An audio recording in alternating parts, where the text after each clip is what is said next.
बंदीशो सद्गुरु कबीर साहब ज्ञान तिमिरांधस ज्ञानांजन शलाकया चक्षुरुन्मीलितं येन तस्मै श्रीगुरुवे नमः। तस्मै श्रीगुरुवे नमः। कबीरनामं परमं पुनीतं युगे युगे स्वामी हरन्त दुःखम्। दातारमुक्तं पुरतं पुराणं चरणारविन्दं सततं नमामि। चरणारविन्दं सततं नमामि। बोलिए सद्गुरुदेव की जय। प्रातः स्मरणीय परम पुरुष परमात्मा बंदीशोर सद्गुरु कबीर साहब एवं इस पवित्र धरा पर उपस्थित संसार को शांति का संदेश देने वाले सभी संत महापुरुष, धर्म स्नेही बंधुओं, श्रद्धा मूर्ति माताएं, आज का यह परम सौभाग्य का दिन है कि प्रति वर्षों की बात इस वर्ष भी हम सबको प्राप्त हुआ। आज एक कार्यक्रम की जो हमें प्रति वर्षों की बात इस वर्ष भी प्राप्त हुआ। सद्गुरु कबीर साहब अंतर ध्यान दिवस के उपलक्ष्य में ये कार्यक्रम का आयोजन किया जाता है और हम आप सभी यहाँ एकत्रित होकर के सद्गुरु कबीर के वाणियों को हम लोग श्रवण करते हैं। सद्गुरु कबीर साहब के ज्ञान की हम लोग चर्चा करते हैं। हर वर्षों की बात हमारे पूजनीय धर्मदास साहब जी एवं सभी ट्रस्ट मंडल एवं सेवा दल के तरफ से ये कार्यक्रम का आयोजन किया गया है। उनके लिए खूब खूब धन्यवाद है, हृदय से आभार है कि उन्होंने संत महापुरुषों के वाणी वचन का लाभ आप सबको प्रदान किया।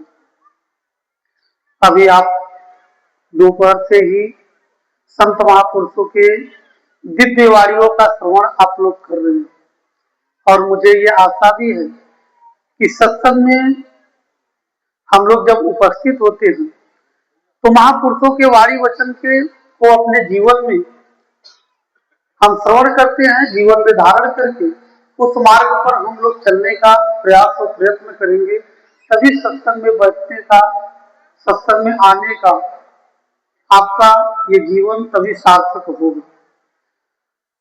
हम आप सभी इस महाराष्ट्र की पवित्र भूमि पर काटी ग्राम सभा में सद्गुरु कबीर विज्ञान आश्रम में हम लोग उपस्थित हैं।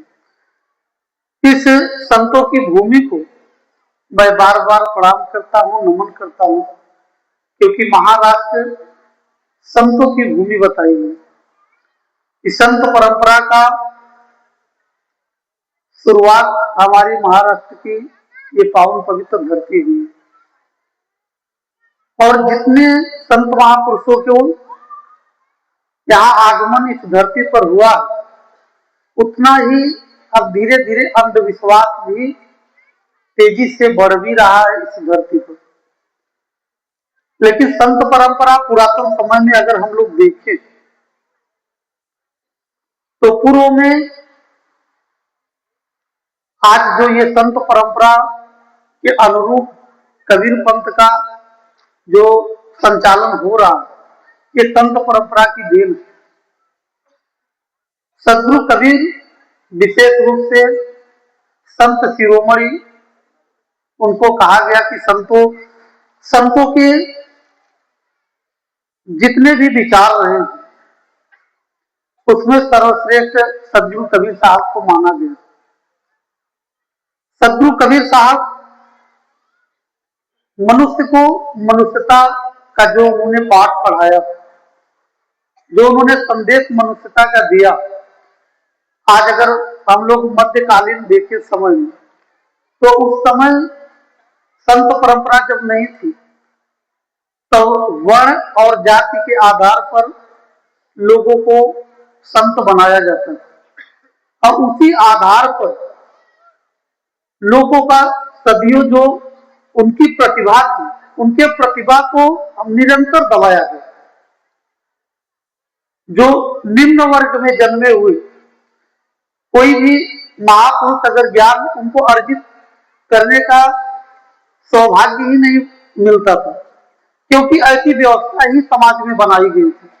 हमारे हिंदू समाज में ये परंपरा थी कि वर्ण और जात विशेष के संतों को ज्ञान अर्जित करने का अधिकार था।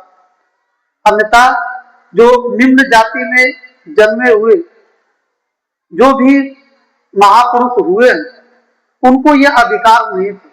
लेकिन जब हमारी संत परंपरा आई, तो ऐसे महापुरुषों को मैं बार बार नमन करता हूं कि आज उसी के अनुरूप हम लोग यहाँ संत महापुरुष बैठे हैं और आप लोग संतों के विचार आज मानव में जो प्रेम देख रहे हैं, ये हमारे संत परंपरा की देन है। और कम से कम अब तो ऐसे मुर्दे की तरह ना बैठे रहिए, ताली तो बजा दीजिए। और वास्तविकता जो वास्तव में सत्य ज्ञान था, सत्य ज्ञान हमारे संत परंपरा से ही उसका शुरुआत हुआ। और आज जितने भी आज भक्ति देखेंगे, वो भक्ति आप देखेंगे एक शोषण की भक्ति है, एक